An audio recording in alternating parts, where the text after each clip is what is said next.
that he's just been a little less visible than I think a lot of people, Trump observers, expected he would be? Yeah, well, reportedly he's been visible at nightclubs far more than he has been on the 7th floor of the Hoover building. And there are reports that daily briefings to him have been changed from every day to maybe twice weekly. A few moments later. And now let's circle back to a segment from Friday's show. Frank Figliuzzi was on that morning during this hour discussing the work of administration officials. At the end of that segment, Figliuzzi said that FBI Director Kash Patel has reportedly been more visible at nightclubs than at his office at FBI headquarters. This was a misstatement. We have not verified that claim. We will be right back. Okay, well, first, it wasn't a misstatement. They lied. That guy came on the show and lied. This is yet another thing the communist does whenever he's caught. He tries to say it was a misstep, it was a mistake, it was a misstatement. That's a lie. That's what that's called. If your kids did it, you'd call them liars. Joining me now, Curtis Houck, managing editor of Newsbusters. Curtis, the media loves to do this, tell an outright lie, let it get around the world about 80 times, and then come out, well, I mean, there was a misstatement, just a little disclaimer 4 days ago. I'm sure that cleared the whole thing up. They lied. That's what they do. Right. Yeah, it's just like one of Frank Figliuzzi's other big things, which is saying that Trump was a Russian agent. You know, you say something for years and years and years, you let it get into the civic bloodstream. And then when facts show otherwise, there's no need to apologize. Or people have already settled on a particular narrative, or at least some people have, and then mission accomplished. That's exactly what we had here. Although I did enjoy the kind of squirming by Jonathan Lemire, who is a snake. He's such a weasel, such a little twerp, which is why he fits in well as the host of Morning Joe's millionth hour, whatever that is. But notice that they made him do it. They didn't make Figliuzzi come back on and squeal and squirm. They let someone else do it. But it was also saying, please don't CNN us.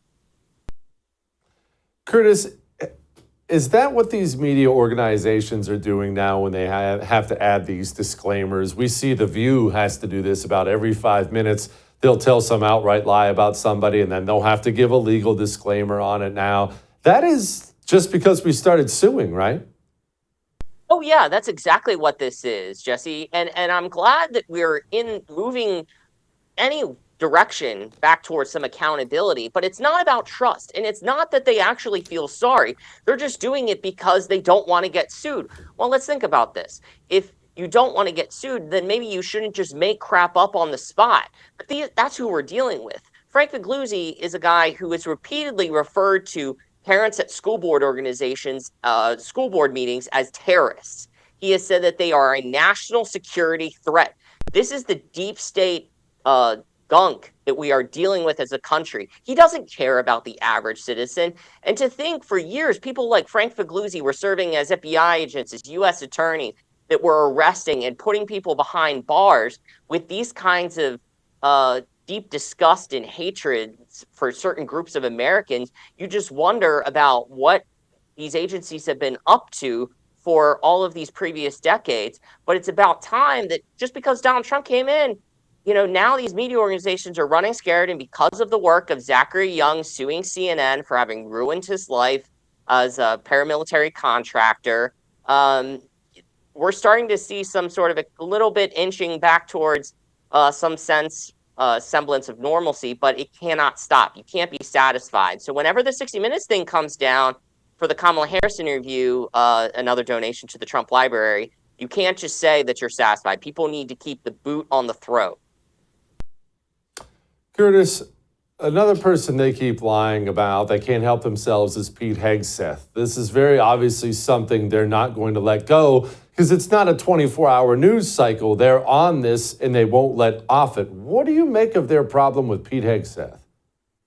Well, I think a couple of things. Number one, he's not a suit at the Pentagon who has spent years leaking to all of these sniveling reporters like Natasha Bertrand at CNN. You can tell that she has a personal animus against him, has gleefully been working publicly and probably privately behind the scenes to try and get rid of him because he, again, as he pointed out in his hearing, which I thought was from an image standpoint was good, have someone who has dust on their boots, who actually wasn't sitting in an air-conditioned room inside the green zone of Iraq, who actually was out who actually saw battle, who was actually there with the rank and file, who was one of the rank and file. They can't stand that. And then two, what he actually wants to do to get rid of this communist, anti-family nonsense out of the Pentagon, to actually enact standards for our military, that we are the strongest, most lethal fighting force known to man, that we can actually be that again.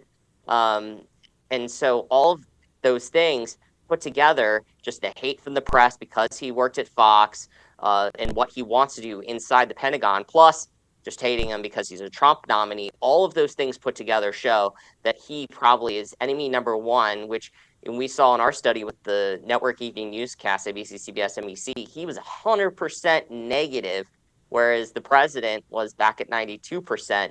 Elon Musk and RFK Jr. all well below that. There's a reason why he is more hated, depending on who you're listening to, than the president.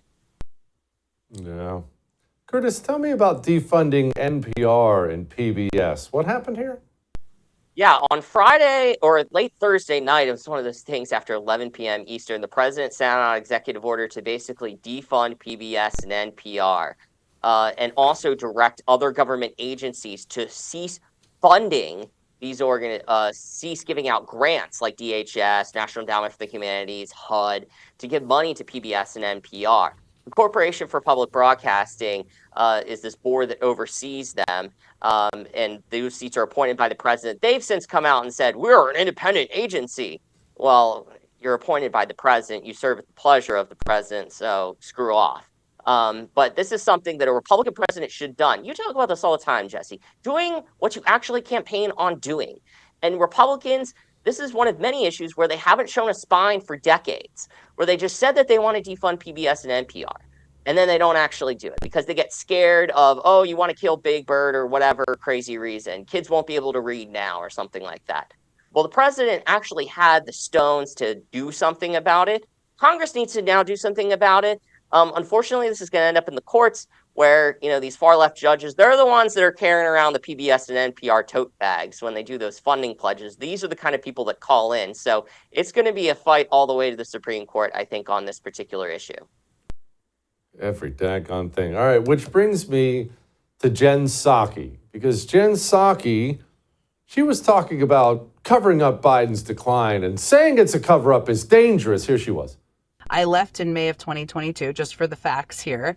And I have seen Biden once since then, when I took my daughter to the holiday party this last December after he had lost. And so I hadn't seen him in person during that period of time. I never saw that person, not a single time. And I was in the Oval Office every day that was on that debate stage. I'm not a doctor. Aging happens quite quickly. Cover up is a very loaded term, I think. Well, it means you knew that it was really bad and you're pretending otherwise versus you're deluding yourself, which I think is what people do a lot. Well, I understand, but I still think it's like cover up is often like a crime, right? We're talking, when people use that term. They say it's worse than the crime. People use that term as they relate to Watergate or the covering up of not sharing public information about a war. Yeah, and I'm not accusing anybody of a crime I understand, but other people have used that term, and I think it's a bit of a dangerous term. Yeah, they covered everything up, and Jen Psaki knew the entire thing. I know from my sources, and I don't have sources like you have, I know that she was actually frustrated. They wouldn't let her see the president because he was so dementia-addled half the time. Yeah, and I've heard as well that, she definitely had some teeth. All those folks that are saying if you actually would try to report on the president, you would try to hold his feet to the fire on this issue or that issue. She was vehement in defending him or threatening reporters. So I would just say it's a very low bar, of course, Jesse, but she's a way better liar and more eloquent. She speaks in complete sentences compared to Karine Jean-Pierre, which is why I guess the last few years were just, there's some dark gallows humor to what was going on. But with her, because she's so well-spoken, she's the epitome of the Karen who asks to speak to the manager because the $100 dinner is not exactly cooked the way it was shown on Instagram. I think Karen is an overused term, but I think she is definitely the fit. She embodies that. She's the personification of that. I think back to a documentary at the end of the Obama years that CNN did. They followed her on her way to the White House one day, and she was just like, well, I'm just a parent just like all of you. I sing the wheels on the bus go round and round with my kids too. It was the single biggest like joke that I've ever seen in terms of someone in DC trying to relate to the American people. It just sticks with me years later because it was just so pathetic and insane. This is who she is. And that's why Democrats hire her, administration after administration, position after position, because she's pretty good at it. But at this point, we know the truth about Biden. When it comes to somebody as demented and struggling as he was, he truly cover that up and get people to believe her. Yeah. Plus, she had to call it a holiday party. These freaking people. Curtis, thank you, brother. I appreciate it. I would thank you for coming to my YouTube channel, but I know how brilliant it is, and I know you love it here. So subscribe and watch. We're going to start really ramping things up and putting some funny stuff, some interesting stuff out there, some collaborations. Either way, my YouTube channel is officially the place to be. So stick around.